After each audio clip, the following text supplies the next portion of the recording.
Selamat datang di artikel Cangkir YouTube. Inilah lanjutan kisah Kenshin pada episode 298 yang lalu. Episode 299. Iwan dan Kenshin, yang berhenti di lampu merah.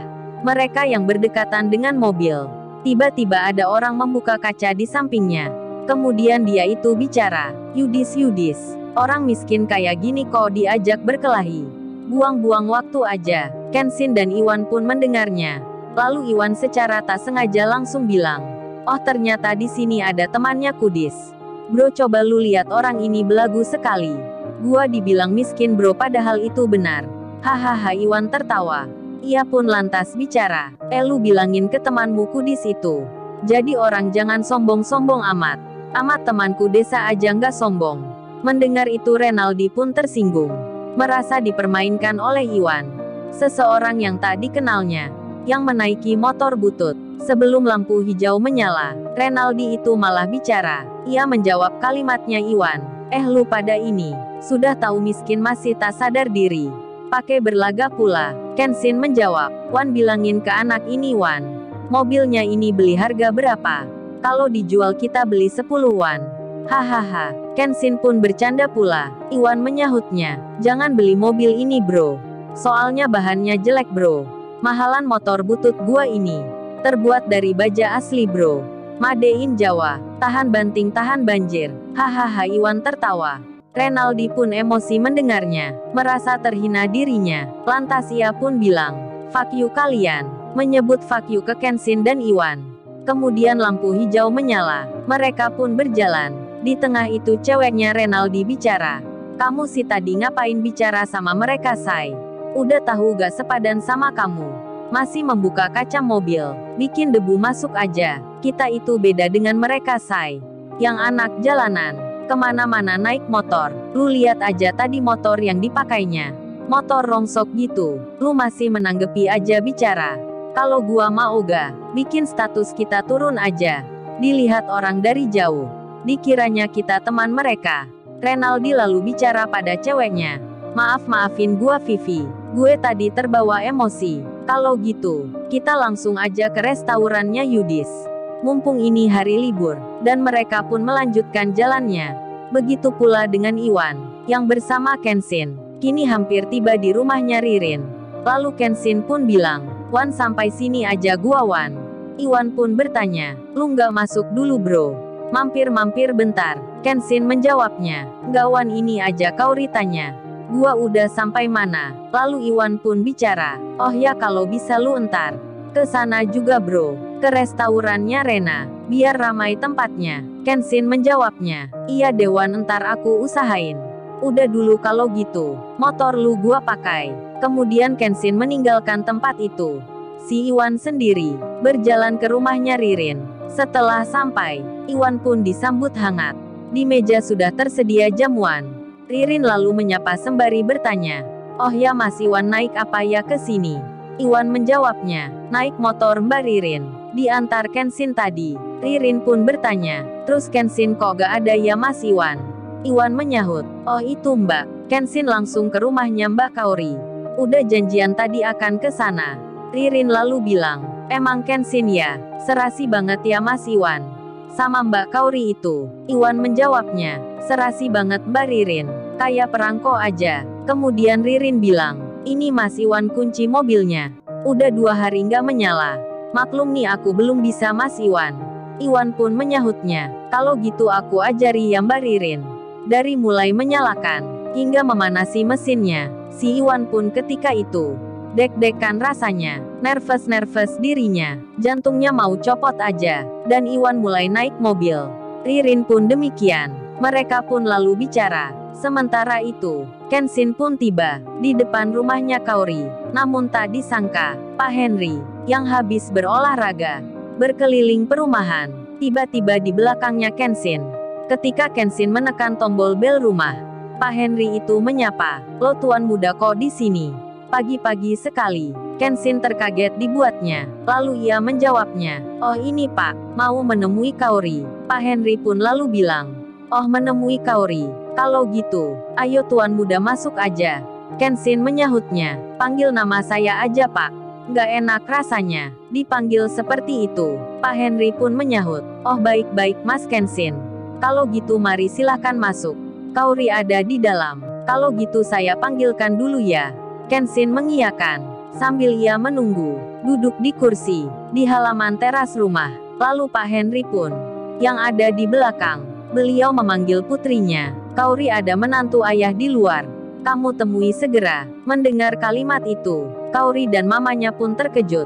Dalam benak masing-masing bertanya, menantu siapa ya maksudnya? Mamanya Kaori pun menyahut, "Du ayah bisa aja bilang begitu.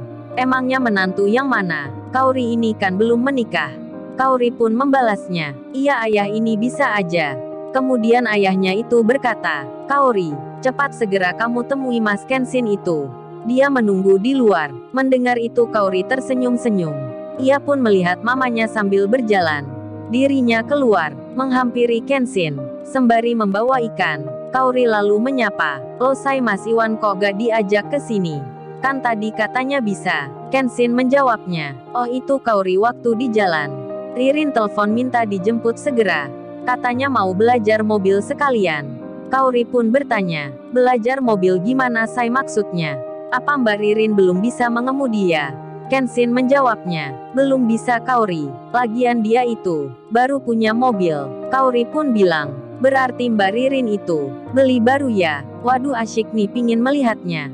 Kenshin pun belum cerita, kalau sebenarnya, mobil yang ia beli kemarin, itu diberikan ke Ririn. Dan Kaori lalu berseru, "Kalau gitu ayo say kita makan dulu." Di tengah hal yang demikian, mamanya Kaori keluar. Beliau pun bicara, "Ayo Mas Kenshin dimakan sampai habis ya. Ini benar-benar lo Kaori yang membuatnya. Bangunnya pun pagi-pagi sekali.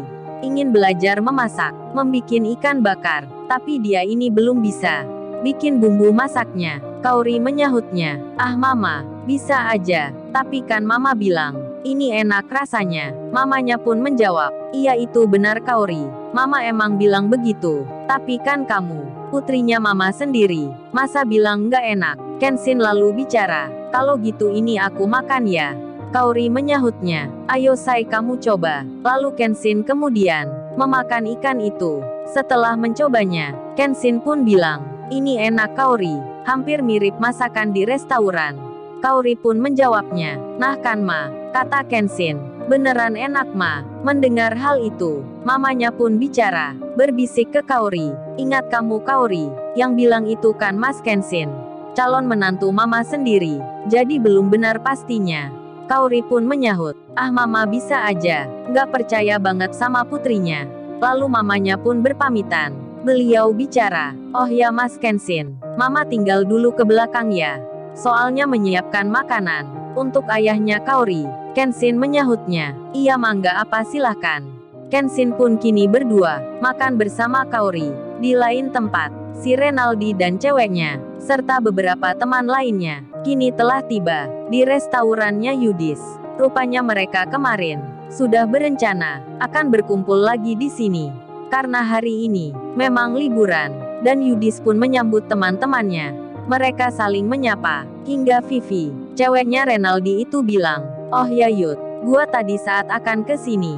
Waktu di perjalanan, kita ini ketemu orang yang kemarin malam berkelahi dengan lu itu." Tadi Renaldi ini pun sempat bicara dengan mereka waktu di lampu merah. Saat Renaldi menegur di situ, malah salah satunya ada yang menyebut nama lu Yud dengan mempelesetkan, "Kita ini temannya Kudis." Mendengar itu, Yudis langsung menyela, "Apa Vi yang kamu bilang?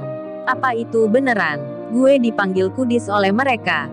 Vivi pun menjawabnya, "Itu beneran Yud. Coba tanya aja cowok gua ini." Renaldi pun membenarkan, "Iya Yud itu benar. Tadi bilang gitu ke gua. Mereka emang tak tahu malu.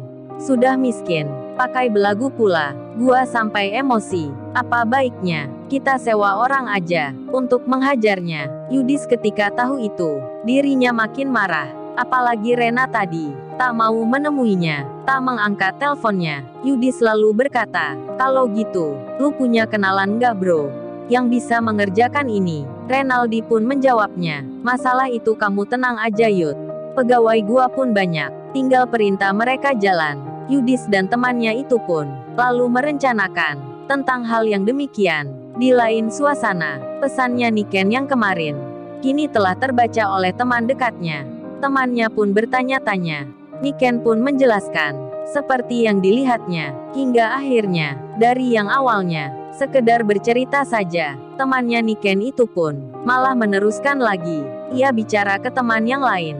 Beritanya pun makin menyebar, apalagi ini hari liburan. Banyak orang yang bersantai sambil memegang handphonenya, dan tak disangka, karena makin banyak disebarkan, salah satu staf kantor pusat sampai-sampai akhirnya membaca pula berita tentang Kenshin yang semalam dianiaya oleh 2 security. Pegawai itu pun seketika itu juga langsung beranjak dari tempat duduknya. Dengan cepat-cepat ia menelpon ke temannya untuk menanyakan tentang berita ini. Lalu, bagaimana kisah selanjutnya? Subscribe channel ini untuk episode berikutnya. Terima kasih.